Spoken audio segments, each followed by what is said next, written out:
The United States Army Special Operations Command is seeking highly qualified officers to join the ranks of psychological operations. PSYOP forces are the Department of Defense's premier masters of influence. They use all forms of technology to influence the behaviors of select foreign target audiences. These activities strengthen our allies or exploit the psychological vulnerabilities of our adversaries. PSYOP is conducted both on the battlefield and in places that are not yet in conflict. PSYOP provides military commanders, interagency leaders, and multinational partners with truly unique capabilities delivered overtly, clandestinely, or as a deception. PSYOP is a critical element to the overall RSOF mission. RSOF's main mission being unconventional warfare. It's very hard to have a resistance movement without that propaganda call coming out and recruiting that G-force to come in and train with you.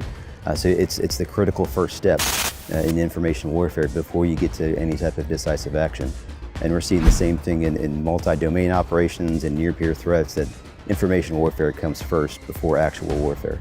The United States Army Special Operations Command, or USASOC, is among the most diverse organizations in the U.S. military, bringing a broad range of competencies and disciplines to support geographic combatant commanders and ambassadors worldwide. USASOC's mission is to prepare for any conflict and arm the joint force with the world's premier Army Special Operations forces. Within USASOC, there are 3 operational commands: 1st Special Forces Command,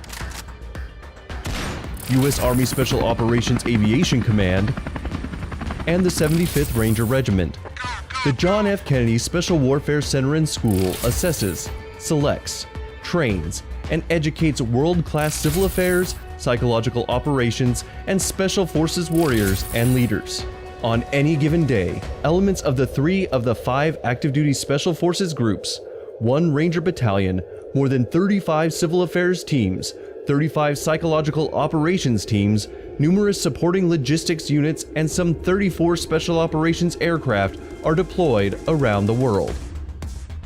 So the easiest way for me to describe psychological operations and what I do on the tactical side is trying to get a desired effect from either an enemy force or from a friendly force that is going to help us achieve kinetic effects using non-kinetic means.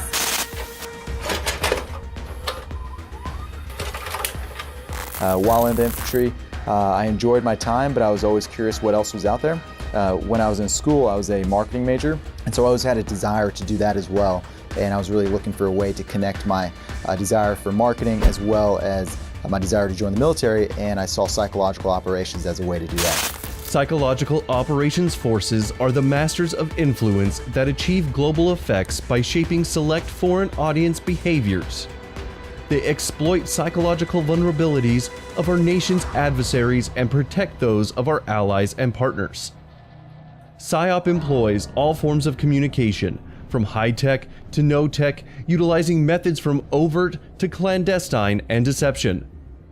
PSYOP soldiers are culturally agile, intellectually curious, and creative thinkers that are the cornerstone of special operations.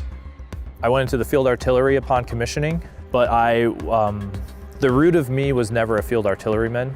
The root of me was something else. And I found psychological operations, I applied. I went to assessment and selection, and I found an organization where I could pull in the arts and my degree as a sociology major and combine it into one profession. And I found my life's calling, being a psychological operations officer. PSYOP is what I was born to do. As a detachment commander, I had complete autonomy to run my detachment the way that I saw fit to prepare us for our deployments. And I really liked that small team mentality and working with a small group of guys that, you did everything together. Officers who want to assess into psychological operations must first attend a 10-day assessment and selection at Fort Bragg, North Carolina. Selected officers will then transition to either airborne school at Fort Benning, Georgia, or begin the SOF Captain's Career Course. The remainder of the PSYOP qualification course consists of the 37 Alpha course, SOF Tactical Skills, the Black Knight Culmination Exercise, and concludes with language and cultural training. After the qualification course, PSYOP officers will be assigned within the 1st Special Forces Command to either the 8th or the 4th Psychological Operations Group at Fort Bragg, North Carolina. PSYOP assessment and selection is a mental experience. It's physically stressing, but the focus really is on whether or not you are a creative, adaptive thinker. Can you work well with others? Can you be a part of a team? The PSYOP Detachment, or PSYDET, is a 12-person team consisting of a headquarters section and 3 PSYOP teams. The detachment commander leads the PSYDET and is the ultimate problem solver. No PSYOP mission is the same, and there's no set playbook for a good detachment commander. He or she must analyze the culture, environment, adversaries, and resources available in order to determine the best way to exploit psychological vulnerabilities. Detachment commanders are expected to perform tasks beyond their pay grade, whether managing critical relationships with foreign decision makers or executing sensitive activities against the greatest threats to our security. PSYOP detachments conduct joint, interagency, intergovernmental, multinational missions, and deception operations. They are typically deployed the furthest forward where they conduct psychological operations as well as assessments. The PSYDET rarely deploys as a full section. Frequently, they will be spread across an entire theater or deployed in smaller elements or even as individuals. An operation that I know our team has made a difference is in Afghanistan. I've personally done over 2.5 years in Afghanistan. On my last rotation, as part of a precondition to negotiations, the Taliban demanded that we stop psychological operations in their country. So for us, as far as measure of effectiveness, that is the best thing that we can do, is our enemy wanted us to stop doing what we were doing. In addition to special pay and unique training opportunities, Army Special Operations offers many benefits to officers and their families. Soft truth number 1, humans are more important than hardware. The Human Performance and Wellness Program builds up Army Special Operations members to reach and sustain peak physical conditioning. The SOCOM Care Coalition prioritizes helping SOF members and their families through medical recovery, physical rehabilitation, reintegrating back to active duty, or transitioning from military service into a civilian career. Officers also have the opportunity to pursue graduate-level degrees and work closely with U.S. defense agencies. I think RSOF has been a great opportunity for me because they take care of their soldiers quite a bit. Right off the back, RSOF understands that you have a high op tempo, so they're trying to give you as much time with your family as they can. Every month you're going to be getting a 3 or 4 day, usually a 4 day, and obviously the Army does this too, so imagine every Army 3 or 4 day that you're receiving, the RSOF community is giving you probably one of their own as well. So you get a lot of opportunity to get back with your family. They're very big on, for the most part, finishing your work and then going home. So we're not trying to waste people's time. We're trying to get people in the door, do what you must do to get the effects that you need, and then go home so you can spend the time being a healthy individual, being a healthy human being, and healthy mindsets and create good products. They create good work atmospheres, and that's what we're going after. We're going after someone who's a quality individual, and part of that quality individual is made through the work environment.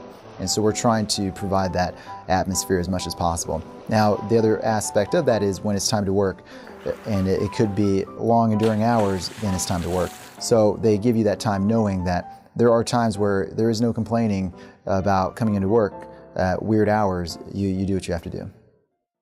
Officers who want to apply for psychological operations must be a first lieutenant or captain in an eligible year group. Officers must be able to score a 210 on a standard Army physical fitness test with at least 60 points in each event, or 360 points in an Army combat fitness test with at least 60 points in each event. Officers need to volunteer for airborne training, must be eligible to receive a top secret clearance, and will incur a 36-month active duty service obligation after completing the PSYOP-Q course. To start the process, contact the Special Operations Recruiting Station at your installation. If you don't know how to contact a SORB recruiter, or if there isn't a recruiting station at your location, go to goarmysoft.com.